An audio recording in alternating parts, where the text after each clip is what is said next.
While I was in that cell, and the bandstand was set up outside, and I knew it was there. I could hear it.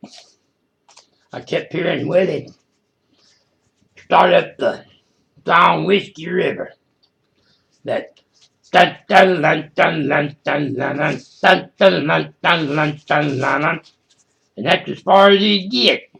He'd never say, Whiskey River, take my mind. No, sir. Just the introduction. Over and over and over and over. And the guards would just stare at the door, but they wouldn't get close to it. And people were pounding on the door, wanting in, wanting to get me out, but I couldn't.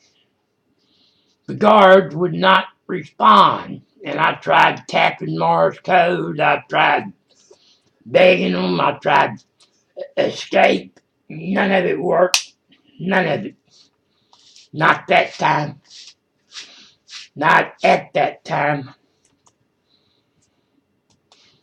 And eventually, I was taken to another chamber. But before that, no, I'm jumping too far ahead. Before that, while I was in that cell, there was a huge flat screen TV hung from the ceiling, and I could not see it well, and I could not hear it well.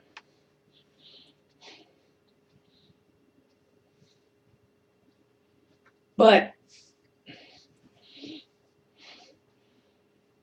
that was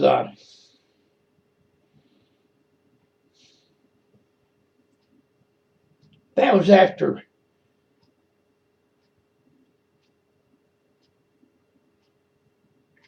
the guys on the bandstand were playing, and the cell doors finally opened. Not the cell doors, but the door to the craft finally opened onto the parking lot. And I tried to get to the parking lot. I tried to get out of the saucer, but I couldn't. No matter how I tried, the guards restrained me and kept me in my cell, where all I could do was just turn in circles, spin, spin. That's what I'd been doing for 3 weeks. Because the more I spun, the closer the saucers came. They could communicate with me when I was in the spin.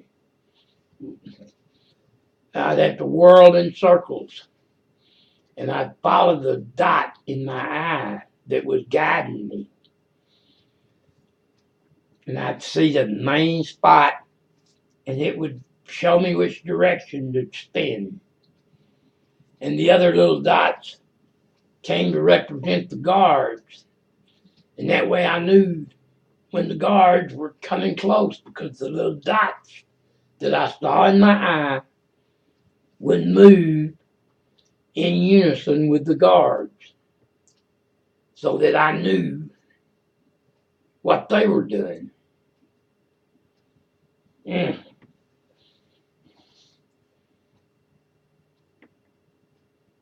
And eventually I was outside on the stage, but not for long. Not for long. I was back in the cell, and then I was moved to another holding area with huge cells in it. Oh yeah, I remember now. Just coming back. And there was a giant screen TV hanging from the ceiling, and I watched.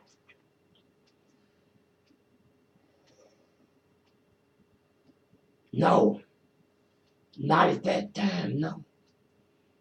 No, I was moved to the other location. in a different cell, more secure, not wet. And there were other warriors in the other cells. And in one cell was a black man that was so angry. He had smeared the plastic front of his cell with feces and wrote all kinds of curses and slang on the plastic bars or plastic cover to the cell, and totally smeared it with shit to where you couldn't look in and see him, but you could hear him in there going nuts. All he wanted to do was kill. Didn't matter who, didn't matter what. He just wanted to get his hands on something and kill. And my father spoke to me and told me, it's the end, it's coming, it's coming. And I said, no, don't kill. Don't start the race war. Don't do it. Don't make me start the war that's going to kill my friends, my neighbors, my people I love. I'm not prejudiced. I love black people. I love Mexican people. I love Oriental people. I love Muslims. Yeah, I love everybody, man. In my heart.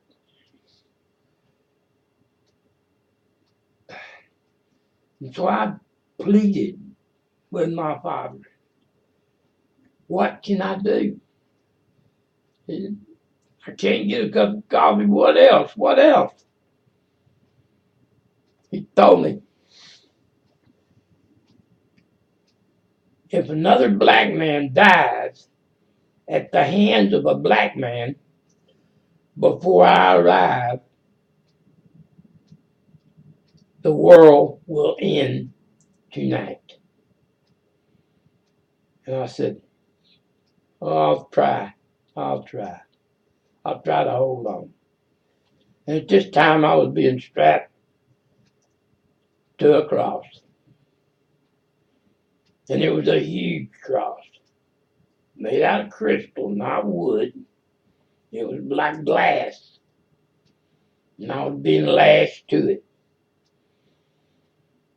And I could hear that black man and 4 black guards were at his cell and taking him out of the cell.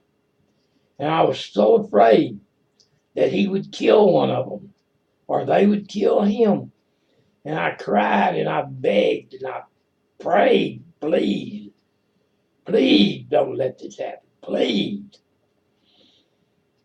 Well, finally, I was on the cross and it was taken out to the stage and mounted up over the stage. And it was huge. And when my father got there, the cross lit up like a beacon. And I was hanging on it.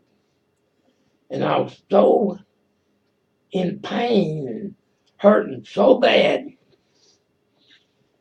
I remember I just yelled out, kill them all, kill them all, kill them all. And the white men took out their guns and began to kill everybody that was not white. And I was hanging there watching. And the next morning, I was down. I was back inside the cell. I was in heaven. I was in heaven being greeted. And it had been but heaven was back on earth. Pristine earth. Crystal clean, clear earth. white snow, clear water, not a speck of garbage or trash anywhere. All the structures were intact. All the food in the stores was still there. All the cars were sitting there empty. All the bicycles, all the toys, all the material things were still there. But there was no life. Not even I said there was no life. There was a lot of life. There was birds singing. There was bees buzzing. There was um, children playing, but they were white. They were white children. There were no other races on the planet except for the white race. That next morning, because in the craft that night, when the men and the people came back from their slaughter of the races, or however long it took them, but when they came back, they came into the craft. Oh yes, and that's when I had been. Oh yes.